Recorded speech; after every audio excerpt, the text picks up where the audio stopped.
За сайн байцгаана уу? За энэ сайхан өдрийн мэндийг хүргэе, дэвшүүлье. За та хэд маань сайхан үйлчж байна уу? За удахгүй ингээд 2026 он гарлаа. За тэгээд энэ шинэ он гарахтай холбоотой мэдээж бид хэд маань бас жил ер нь маш хурдан дуусч байна. Ер нь нэг мэтгэл одоо дахиад шинэ жил болох гэж шүү дээ, тийм ээ. За тэгээд он гарангууд одоо та хэд маань нөгөө нэг бүгд намайг Чех улсад амьдарч байгаа одоогийн байдлаар ер нь бараг л 15,000 гаруй монголчууд маань одоо тэнд ажил хийж хөдөлмөрлөж үр хүүхдэн цэцэрлэг сургуульд явж за зарим нэг нь оюутан байна. Зарим нэг нь хуваарь хөдөлмөр эрхэлж байна, зарим нь бизнес эрхэлж байна. За тийм. Тэгэхээр эдгээр маань одоо он гарангууд яах ёстой юм гэхлээр жилдээ нэг удаа бодогддог нөгөө татварын зөрүүгийн тухай асуудал одоо яригдана. Одоо энийг тухай та хэд маань бодох цаг нь болсон. За тэгэхээр он гарахаас өмнө та хэдтэй би энийг бас анхааруулах зөв юм болов уу гэж ингэж бодлоо. Тэгэхээр та хэд маань одоо 2025 онд хичнээн одоо үйлдвэр дамжсан, хичнээн ажил олгогчоо сольсон тий. Эсвэл одоо хэдэн онд 25 оны хэдэн сард одоо Чехэд ирсэн гих мэтлэгээс чинь шалтгаалаад одоо татварын зөрүү бодох хугацаа чинь одоо болж байгаа болохоор энэ мэндийг одоо материалуудыг одоо та хэд маань бүрдүүлж эхэлсэн зүг байгаа шүү. За татварын зөрүү гэдэг нь одоо бол та ажил хийж байгаа, татвар төлсөн байгаа. За түүнээс чинь гарч байгаа зөрүүг л одоо татварын зөрүү гэж яриад байгаа. Тий. Огт ажил хийж байгаагүй хүмүүс бол ерөөсөө зөрүү бол гарахгүй, бараг гарахгүй шүү дээ, тийм ээ. Тэр бол ойлгомжтой. За татварын зөрөө гэж яриад байгаа юм Даницлны Дани 2025 оныг ярьж байгаа. Гэхдээ татварын зөрүүг бол сүүлийн 3 жилээр бодож авч болно.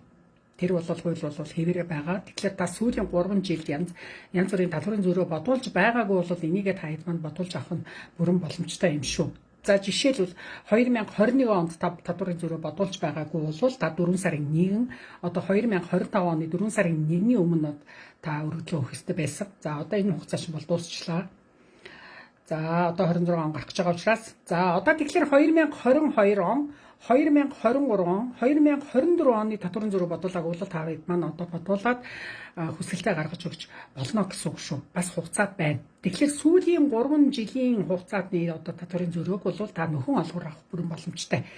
Хэрвээ танд одоо нөгөө тухайн жилүүдэд ажиллаж исэн газрууд ч байгаа шүү дээ мэдээж тий. Тэр газруудаас та хэд маань нөгөө татварын зөрөөнийхөө хуудсыг аваад станицны бишийн юм гэдгээ аваад за тэгээд хувь хүнээр бодуулаад эсвэл одоо санхүү зөвлөхүүд байгаа тийм ээ финансны парацууд байгаа эсвэл одоо манай монголчууд маань бас урд нь иржээс улсууд маань бас одоо бодоод сурцсан улсууд ч бас байгаа үн зөв боддог хүмүүсээр бодуулах нь зөв зүйтэй шүү. Ямарваа нэг юмыг одоо мдэггүйгээсээ болоод хугацаа алдаад гэх юм байхгүй. Тэгэхээр та 22, 23, 24 оныхыг бол одоо болдуулж болно гэсэн үг. За 22 за яг 23, 24 за тэгээд одоо энэ 25 тий би буруу яриад тий 22. За ингээд нөхөн алгуур. За хэрвээ та бичгээр тооцоогоо өгөх бол 4 сарын 1-ээс өмнө бодуулах ёстой. Хэрвээ онлайн хэлбэрээр одоо явуулах юм бол 5 сарын 2-ноос өмнө явуулах бүрэн боломжтой. За тэгэхээр цахим хэлбэрээр бол 1 сарын дараа байж бүрэн боломжтой байдаг. Тийм ээ. За татварын тооцоог бол заавал өгөх ёстой гэвэл заавал өгөх ёстой. За энэ дээр чинь бол хугацаа хэтэрсний торгуул гэж бодвол хугацаа хэтэрсэн өдрөөр тооцож бүр 0.105%-аар бодож торгуул ногдуулдаг. Нийт одоо татвар ногдох хэмжээний 5%-ийн торгуул бодогдож ингэж торгуул оноодог. За ялангуяа хуваарь хөдөлмөр эрхлэгч нар патентацлууд гэж ярьдаг тийм ээ Чехүүд. Тэд нар бол заавал энэ тооцоогоо өгч байх ёстой шүү. За дээр нь бол хамгийн дээдлийн хэмжээ нь бол бүр 300,000 кроноор торгох хуулийн заалт байгаа. Хэрвээ таны татварын зөрөө 1000 крон хүрээгүй бол харин татвар хугацаанд өгөөгүй гэсэн тэр торгуулаас бол харин ангид байж болдог. Тэгэхээр маш бага хэмжээний одоо торгуул болгоно 1000 крон хүрээгүй татварын зөрөөнийг 1000 орон хүрээгүй бол та торгуулбал танд бол оногдохгүй байна гэж ингэж ойлгож байна. За шаардлагатай бичиг баримтнууд бол мэдээж хэрэг одоо бүхэл бичиг баримтнууд маань хэрэг болно. Яагаад гэвэл тэр татварын зөрөөнд чинь бид нар өөрийгөө гэр бүлээ, үр хүүхдээ одоо бүгдийн нотлох баримт одоо ямар бичиг баримтаа нөө бүгд л хэрэг болно шүү та нарт маань. За энэ дээр ажлын газар болгоно. За жишээлбэл 2025 онд одоо ямар албан газруудаар та амьдсан бэ? За жишээлбэл та Монголоос 2025 оны 2 сард очсон байж болно. 2025 оны 5 сард очсон байж болно. 2025 оны 8 сард очсон байж болно. Хамаагүй.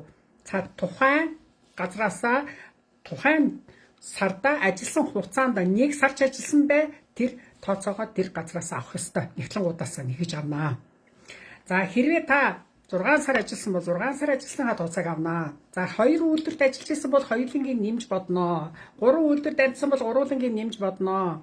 За харин бүтэн 1 жил нэг үйлдвэрт ямар ч одоо акт чөлөө аваагүй ч байдаг юм уу? Эсвэл одоо өөр хүүтгүү ганцаараа ажиллаж байгаа нэг хүн байх юм бол тэрэнд бол бараг бодуулах шаардлагагүй. Яг гэвэл ерөөсө бараг 100 короноос илүү гарахгүй зөрөө.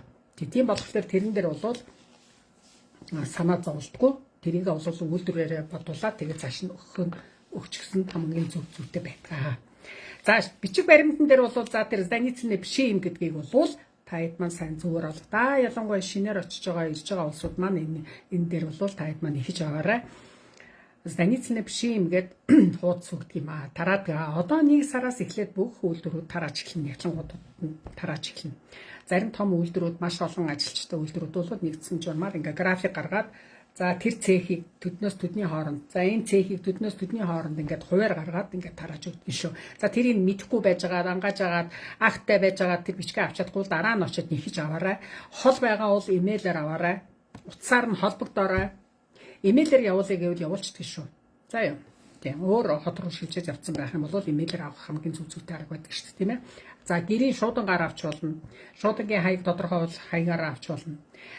За хүүхдийн гэрчилгээ төрсний гэрчилгээ бол орчуулгатай маш хэрэгтэй болно. Дээр нь одоо ямар сургууль сурч байгаа нь хэрэгтэй болно. За Монголд байгаа хүүхд бол тооцохгүй. Зөвхөн Чехэд ажиллаж байгаа, амьдарч байгаа төрсөн хүүхдүүд тооцноо. Тийм ээ. За зөрөө бодоход одоо татварын зөрөө бодоход даатгалын газрын тодорхойлолтууд хэрэгтэй болдог. Даатгалт одоо амь даатгалт ч юм уу тий одоо янз бүрийн даатгалт төлдөг бол бензиний бошчны эдэргээд байдаг ч тий тэргээ төлдөг бол тэрнээс тэр газраасаа лавлгаа авна. За тэтгэвэр авдаг хүмүүс бол тэтгэвэр авдаг тухайгаа лавлгаа авна. Нийгмийн даатгалын газраасаа лавлгаа авна. За ипотек орон сууц худалдаж авсан хүмүүс байх юм бол ипотекийн зээлээр авдаг бол банкнасаа лавлгаа авна. Ипотекийн зээл төлдөг гэсэн лавлгаа авна. Тэн дээр чинь дандаа мөнгөний хэмжээнүүд бичсэн одоо ийм тодорхойлолтуудыг хийж өгдөг шүү. Тий. За гэр бүлд одоо гэр бүлийн хөнгөлтийг бодуулж авах гэж байгаа бол гэр бүлийн одоо хүн одоо баталгаа захиа бичнэ. Одоо үнэхээр би энэ хүний гэр бүл нүнэн төдөөс төдөн сарын хугацаанд одоо Чехэд амьдарч байгаа нүнэн ч гэдэг юм уу те честный проглашн гэж юм бичдэг. Гэр бүлийн баталгаач нь одоо ёстой жинхнээсээ хэрэг болно энэ дэр. За тэгээд мэдээч хэрэг Чех руу дан ялангуяа 2025 оны тооцоо 24 оны тооцоо 23 оны тооцоо ч гэсэн адилхан. Чехэд Чехэд ирсэн он сар өдрүүд маш их чухал байдаг. Он сар өдрүүдийг бол хүүхдтэр ч гэсэн одоо штамп гэж байдаг ч хэлээр штамп дарсан байдаг те тэр штампуудаараа хараад тэд нар хүүхдүүдийн тооцоог бол Чехэд ирсэн өдрөөс нь эхэлж ирсэн маргааш одоо нэг өдөр ирсэн байхад хоёр дахь өдрөөс нь тооцоож явдаг тийм ээ. Тэ төрсөн бол бас төрсөн онсаар өдрөөс нь эхлээд тооцоод гэж явдаг. Ийм нөхцлүүд байдаг. За 2025 оны зөрөө ингээ бол таад бол харьяа одоо аймгийнхаа хотынхон финансны ушаад гэж байгаа татварын хилтэс гэж байгаа. За тэгэхээр тэр татварын хилцээр очиж одоо энэ тооцоогоо хуваарь авчиж өгч болно. Эсвэл одоо шууданд хийх юм уу? Эсвэл одоо онлайнаар хэлбэрээр явуулсан бүрэн боломжтой. За 2025 оны хувьд бол өөрчлөлт гарах нь бол цэцэрлэгийн төлбөр гэдэг нэг Школковна гэдэг нэг юм байдаг гэсэн. За тэр бол ерөөсө бүр байхгүй болсон. Дээр нь оюутны хөнгөлөлт гэдэг бол байхгүй болсон. За тэгэхээр оюутнууд бол давхар орлого хийдгүүгүй юу гэдгээ бас нотлох шаардлагатай болно. Гэхдээ ер нь бол нөгөө нэг 4,000 хэдэн цугаар авдаг байсан тэр нь бол байхгүй болсон. Шинэ хууль батлагдаад одоо энэ цэцэрлэгийн оюутны гэсэн одоо ийм ойлголт бол байхгүй болсон. Тийм ээ. За гэр бүлийн хөнгөлтийн хувьд гэр бүлийн хөнгөлтөд нэлээд чанга болсон. За нэгдүгээр дөрөөсөө тэр тухайн гэр бүл гэр бүлийн хоёр бол яхааргүй баталгаатай гэр бүл байх ёстой. Хамтран амьдрагч нар бол тооцохгүй. Хин нэгнийх нь одоо хүүхэд нь энэ миний хүүхдээ энэ дараа нь энэ надтай энтэй суусан юм а гэх юм бол бас тооцохгүй. Хүүхэд яхааргүй аавын ээжийн одоо төрсөн гэрчлэгийн дээр нь аав ээж хоёр нь хоёулаа бичээтэй байх ёстой гэсэн үг. За тэгээд 3 нас хүртэлх насны хүүхэд асар нь сувилж байх ёстой гэж байгаа. За тэгэхээр бага насны хүүхэдтэй байх ёстой. Дээр нь Слевана Манженко чинь 24,840 байсан шүү дээ, тийм ээ. За тэгэхээр гэр бүлийн баталгаагаас гадна эхнэр 68,000 кроноос доош орлоготой гэдгээ нотлох ёстой. За түүнийг ажилласан газраас цалингийн тодорхойлолтоо аваад нөхөр 103,000-аас дээш орлоготой гэдгээ нотлох ёстой. Маш орлого сайтай байжээд нөхөр одоо энэ дэр гэр бүлийн хөнгөлөлтийг аавна гэсэн үг болж байгаа ч бохороор ярих юм бол тийм ээ. За тэгэхээр нөхрийн орлого бол маш өндөр байх ёстой. За энэ дээр нь бол эхнэр бас юу яах вэ? Мэдээж жоохон хүүхдтэй юм чинь Принципе Помоц Матерский гэж байдаг ч тийм ээ. Хуулгыг одоо нийгмийн даатгалын газраас авч өгөх ёстой. За тэрийг манайхан зарим нь үлдээчдэг, оцроочдаг, дараа нь тооцоо буруу гарчдаг, дараа нь мөнгөний буцааж төлөх гэдэг асуудал маш их гардаг шүү. Тийм учраас та нар анханасаа бичиг баримтуудаа нууж хаалгүйгээр үнэн шударгаар нь бүх бичиг баримтуудаа авчиж өгөөрэй. Бүх тооцоонуудаа гэсэн үг шүү. За тэгэхээр ерөнхийдөө энэ мөнгө олдохгүй нь бол тооцоо бодож иж тодорхой болно. Тэрнээс биш автоматар чи авах юм бэ, чи авахгүй юм бэ хэлэх ямар ч боломжгүй. Хүн бүр дээр янз бүр гарнаа. Хүн бүр дээр янз бүр гарна шүү. За тэгэхээр энэ эхнэр нь төрждөг, нөхөр нь орлого багтай одоо эдгээр байх юм бол бас авахгүй тал руугаа явчихна шүү дээ. Энд чи одоо бас хууль аягүй чанга болоод тий. За тэгэхээр нөхрийн цалин маш их сайн байж ээж эхнэр үнэхээр бага орлоготой байж ээж за тэгэхээр нэг нялх нэгээс нэг хоёр насны хүүхэдтэй байж явах юм бол бас нэг хэдэн төгрөг олох боломжтой. За тахир дутуугийн групптэй бол 1-2 дугаар зэргийн хүмүүст бол нөгөө 2520 крон хэвээр байх нь байна. За 3 дугаар зэргийн хүмүүс бол 5040 крон хэвээр байх нэ. За тахир дутуугийн групптэй хүмүүс бол манайхан их байгаа. За тэгэхээр юу яа гэсэн үг шүү хэдүүлээ. Энэ хөнгөлтүүдийг бол хэвээр авах нь байна гэж ойлгож болох нь. Тэгээ энэ хөнгөлтүүдийг бол хэвээр авах нь байна. За хүүхдийн хувьд хүүхдийн хувьд бол би сая бас энэ Покини гэдэг нөгөө боддог аргачлал байдаг шүү дээ. Жилдээ ингээ гараад ирсэн байдаг. За ер нь бол 2025 оны Покинийг 25 оны хугацааг бодох Покинидээ харлаа. За ерөнхий нөгөө нэг маягт биш дээ. Нөгөө нэг бид тийм бөглөдөг энэ Пшизнани гэдэг энэ маягт маань бол 25 дугаар взор маягтаараа бол хэвээр яг энэ маягтаараа бөглөх юм байна. Хэрвээ бичгээр авчиж өгөх юм бол тийм ээ. За 25 нь хэвээрээ байх юм байна. Дээр нь хүүхдийн мөнгөн дээр бол юу гэж харагдаж байна гэхлээр ерөнхийдөө хэвээрээ. За нэг хүүхдтэй бол 15,204 крон. Сарын өдрийн 1267 крон гэж байгаа тийм ээ. Сэсэтрэ бороо яач. 1524 крон тийм ээ. За хоёр хүүхэдтэй бол 22,320 крон. За 3-аас дээш хүүхэдтэй бол 27,840 крон болно гэсэн байна. За энэ бол нодлон бодуулж ирсэн улсууд бол яг ижилхэн хэмжээний авах нэ гэж ингэж ойлгож болно. Тайд маань ижилхэн хэмжээний мөнгө бол энэ дээр бол нэмэгдээгүй юм байна. Сарын одоо жишээлбэл нэг хүүхэд 1267 крон гэдэг нь юу гэж ойлгож болох вэ гэхлээр хэрвээ танаа хүүхэд 2025 оны жишээлбэл 6 сард ирсэн бол та зөвхөн үлдсэн 6 сарын 1267-д үржүүлж авах нь шүү дээ. Бүтэн жилээр бол авахгүй гэсэн үг. Чех улсын нутаг дэвсгэрт Орсноос тооцож явнаа. Монгол байсан хугацаа тооцохгүй. За жишээлбэл 2 хүүхэдтэй айл 22,320 крон гэж штэ тий. Тэгэхээр сарын 1860 крон гэж байгаа. За тэгэхээр тэр хүүхэд одоо жишээлбэл 2025 оны зөвхөн 10 сард ирсэн бол сүүлийн 2 сарыг л тооцно гэсэн үг штэ. Тийм ээ. За тэгэхээр 2 сарыг 1860 гэдэг чинь 3600 кроныг танаа хүүхдэд гарах нь байна гэж ингэж ойлгох нь 2 хүүхдэд тийм ээ.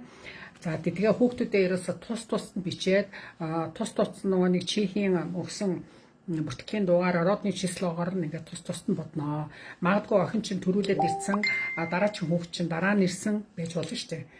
Том хүүхд чинь 1 сард, бага хүүхд чинь 6 сард ирсэн байж болно. Тэгэх юм бол 2 хүүхдийн дүнг тус нь бодоод нийлбэр дүнгээр нь төгрөг гарлаа гэж ингэж тооцоолно. За тэрийг чинь бодож байгаа хүмүүс чинь аягүй сайхан бодоод таад маань эвлүүлээд өгнө хаа гэж бодож байна. Тэгээд их чинь юу гэж зөвлөгөө гэхлээр ерөнхийдөө таад маань хүүхдтэй буюу 1 жилд бол маш их маш юу аах вэ? Ер нь нэгээс илүү үйлдвэр дамжсан. Бас нэг үйлдвэрээс үйлдвэрийн хооронд бас нэг ганц 2 сарын юм зөрөө гарсан 3 сар одоо дээд нь 3 сар хүлээх боломжтой болсон шүү дээ. Нэг ажлаас нөгөө ажил руу тийм ээ. Тэр хугацаанд ажил төрөл хийгээгүй өдөр хүмүүс байх юм бол таад маань энэ тооцоогоо хуваараа бодуулаад авчиж өгөөрэй. Хуваараа хүнээр бодуулаарай. Эсвэл одоо нэг чехийн нэг нягтлан гарч юм уу те. Эсвэл финансны улаад дээр очиод тусалцаа авах бүрэн боломжтой байдгийн шүү. За тэгэхээр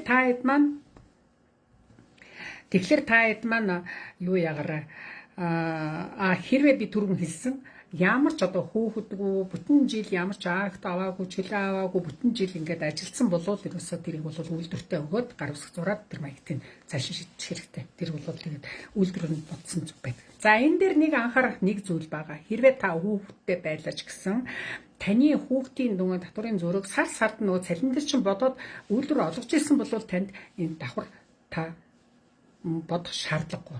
Тэгэхээр та үүнийгээ үйлдвэрээсээ өөрөө сайн мэдгүй бол асуугаарай. Тий. Зарим хүн чи би одоо 2 хүүхэдтэй хахад яагаад миний тооцоо ийм бага гарч уу гэд ингэдэг. Гэтэл үйлдвэр нь сар болгоно цалин дээрээс нэмж өгчээснийг мэдлгүй. Тий. Тэгээд нөх хүүхдийн мөнгө нь хамаагүй асгацчихсан. Тэгээд зөвхөн өөрийнх нь зөрөө нэг 2000 крон гарчдаг байхгүй. Тэгэхээр тэр бидийнхээ тооцоог бол сайн асуух хэрэгтэй. Ер нь бол масс одоо ихэнх үйлдвэрүүд бол хүүхдийн юу бол тэр болгоныг цалин дээрээс бодоод нэг тэгж ядаггүй. Тэг гайгүй билээ. Тэгэхээр таад маань өөрсдөө бодоод одоо 3 хүүхдээ аваачсан одоо нодлон улчнан гэрээгээр очсон хүүхдүүд маань одоо 3 4 хүүхдээ аваачсан байна. Таад маань одоо энэ тооцоогоо сайн өгөөд та нарт маань одоо нэг одоо тэр мөнгийг олж авчнаа даатгалынхын мөнгнөөс нь одоо нэмэр шүү дээ таад маань. Тий. Засаг төр яаж нэдэр чийхүүд тий. Даатгалын мөнгө гэдэг 40 мөнгө авчиж байгаа хүүхдүүдээ сар болгоо одоо 3000 хэдэн өгдөг чинь амар их мөнгө авчихсан. За тэгээ буцаагаа жилдээ нэг ганц удаа нэг 10 хэдэн мянга 20 хэдэн мянган цаас тэгээ буцааж өгч юм да тий. Тэгтэл энэ чинь бас л бага шүү дээ. Үнэхээр бага тий. Тэгтээ энэ мөнгөний олж аваад яг өгч байгаа засаг төрөөс нь тэр чекээс нь өгч байгаа юм болгоно нь олж аваад тэрнээс нь хоцрохгүй итгэвтэйхэн шиг бас тооцоог нь өөрөө мэдэхгүй бол бусдаас асуугаад ингээд суралцаад өөрөө бүр бодоод сурчдаг хүүхдүүд зөндөө байдаг. Тийм байх нь зүг байдаг аахгүй тий. Тэрнээс биш бас зөвхөн авахын төлөө ингээд чичрээл тэр сараа 10,000 авч би яад авахгүй байгаа ингээл уурлал савчаадгүйгээд байвал бас буруудах байх л та тий. Сарагийн амьдралын амьдрал уушаал өөр амьдрал байна үстэй бас тэг гарууд бас байна. Зөвхөн авахын төлөө тий. За тэр яах вэ? За тэгэхээр таад маань Монголоос очиж байгаа хүмүүс маань таад юу яах хэрэгтэй гэсэн үг байхгүй юу? Штамп гадаад паспортаараа хүүхдээ хэдэн сарын хэдэнд очсон гэсэн тэр тооцоонуудаа тэднийгээ сайн баталгаажуулсан. За тэгээд тэр хамаагүй тэр тооцоонд нь тэр штампныхын зураг мургийг маш тодор аваад ингээд тэр тооцоонд нь авсаргаад өгөөрэй. Тий, тэгж бодъё шүү. Тэгэхгүй бол жоохон удаашралтай байгаад байх юм бол ерөнхийдөө та нар одоо 1 сараас тооцоонуудаа бүх үйлдвэрүүдээс авчин дараа нь тэгээд бодоод өгчин. За 2 сар, за 3 сард 2-3 сард амжин штэ бодоод өгчгээд. Тэгэхэд бол та нарын 4 сарын цалин дээр чинь энэ мөнгнүүд ч орчноо. 4 сар зүгээр л аагаас нахуулаад яа хүртэл ингээд цуваад 10 сар орчин энэ мөнгнүүд ч орчдөг байхгүй. Тий. Тэгэхээр ерөөс асуудалгүй. Тэр талтаа бол бид нар зүгээр 100% батгаад найдвартай олгодог гэдэг шүү дээ. За.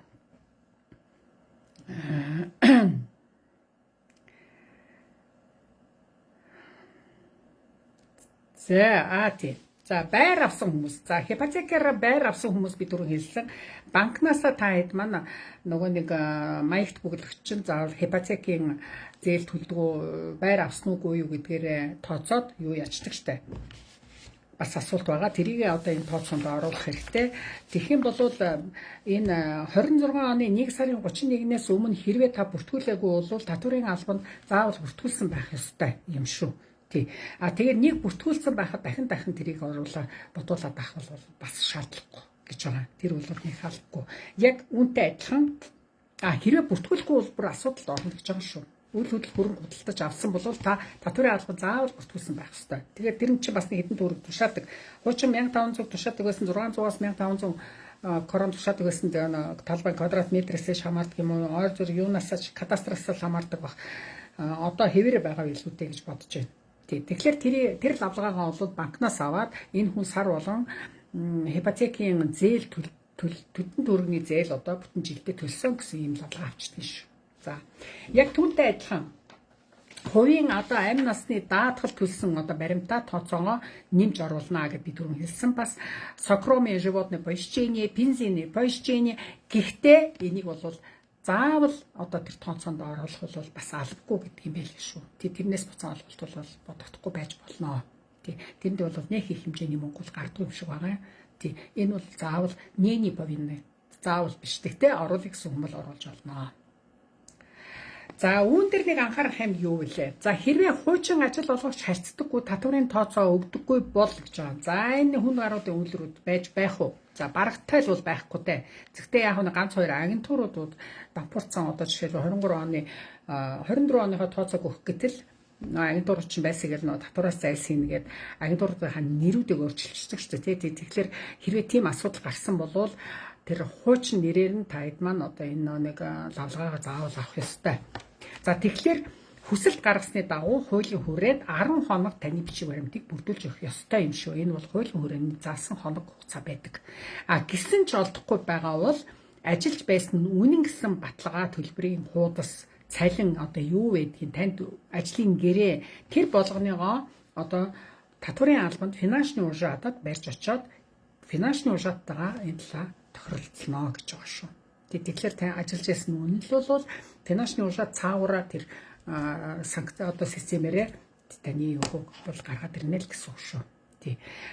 За хуучин албан газар татвар ногд хорлогыг мэдүүлэхээс татгалцсан бол татврын хуулийн одоо 280 2009 оны гарсан хуулийн залтаар 237 дугаар параграфаар гомдлыг финансны уушаатад гаргаж болно.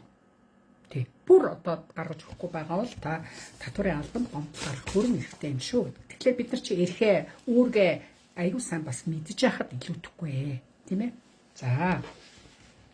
За иймэрхүү асуудал яг нэг ганц хоёрхан нэг хатуу самар гэдэг шиг хатуу тийм ганц хоёр агентурт л байж магадгүй. Тэрнээс биш яг үндсэн ажилчнууд дээр бол ийм асуудал барагтаа бол гардаггүй. Гэхдээ инсолвенца зарлцсан, дампуурлаа зарлцсан үйлдвэрүүд хэрвээ танд тохир таарах юм бол тэр үйлдвэрүүд чинь бол ушаад тэр заавал бүртгэлтэй байж байгаа байхгүй.